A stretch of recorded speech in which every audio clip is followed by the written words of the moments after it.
అంటే ఇప్పుడు ఆహ్, గతంతో పోల్చుకుంటే రిక్రూట్‌మెంట్ తగ్గింది. 2 మావోయిజం వైపు ఆకర్షితులయ్యే మోడల్ లేదు. 2004 వరకు మనకు తెలుసు మన రాడికల్ స్టూడెంట్స్ యూనియన్ ఉండేది. అది నిషేధం విధించారు 2004 తర్వాత. అంటే క్రమక్రమంగా రిక్రూట్‌మెంట్ కూడా తగ్గుతోంది. అంటే దీనికి కారణం అంటే మావోయిజం వల్ల ఏమీ సాధించలేరన్న రీజన్‌గా చూడాలా? లేదంటే అక్కడ సౌకర్యాలు మెరుగుదల అవ్వటం, లేదంటే ఆదివాసీ యూత్‌కి వీళ్ళకి కొంత ఉపాధి పెరగటం ఇలాంటివి ఏవైనా కారణాలుగా చూడాలా? ఎందుకంటే ముఖ్యంగా మీరు చూసుకుంటే ఈ మావోయిస్టుల యొక్క ఉద్దేశాలు, వాళ్ళ యొక్క సిద్ధాంతపరమైన వాటిలో కూడా చాలా తేడాలొచ్చాయి. హ్మ్. మొట్టమొదటి కాలంలో ఏ సిద్ధాంతాలతో అయితే వాళ్ళు మొదలుపెట్టారో క్రమక్రమంగా వాటిలలో డైల్యూషన్ వచ్చి, ఇది మోర్ లైక్ ప్రొటెక్షన్ మనీ తీసుకోవడము, ఆ విధంగా చేయడము అన్నది ఒకటొచ్చింది. హ్మ్. తర్వాత మావోయిస్టులోనే చాలా ఇండిసిప్లిన్ కూడా పెరిగిందని సరెండర్ అయిన చాలా మంది మనకు తెలియజేశారు. అవును.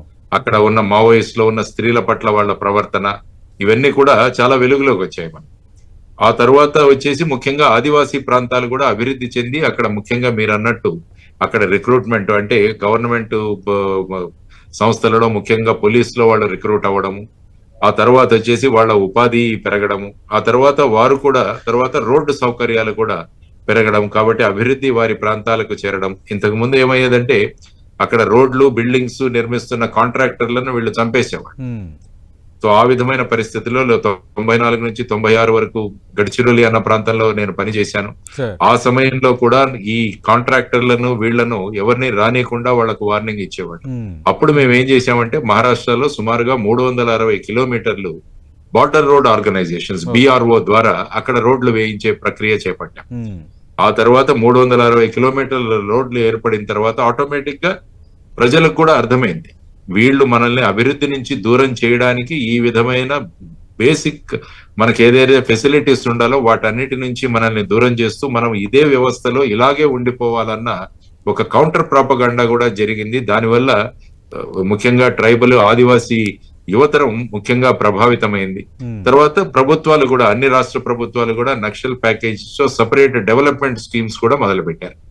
సో ఈ విధమైన పరిస్థితులలో ఇక వాళ్లకు ఎక్కడా కూడా ఆదరణ లేని చోట ఇంకా బలవంతంగా వాళ్ళు చేయడం మొదలు పెట్టారు. హ్మ్. ఎప్పుడైతే ఈ విధమైన ఇన్సర్జెన్సీ సంస్థలు బలవంతంగా ప్రజల మీద వారి అధికారాన్ని రుద్దడానికి ప్రయత్నిస్తే అక్కడ మావోయిజం అన్నది ఫినిష్ అయిపోతుంది. అవును.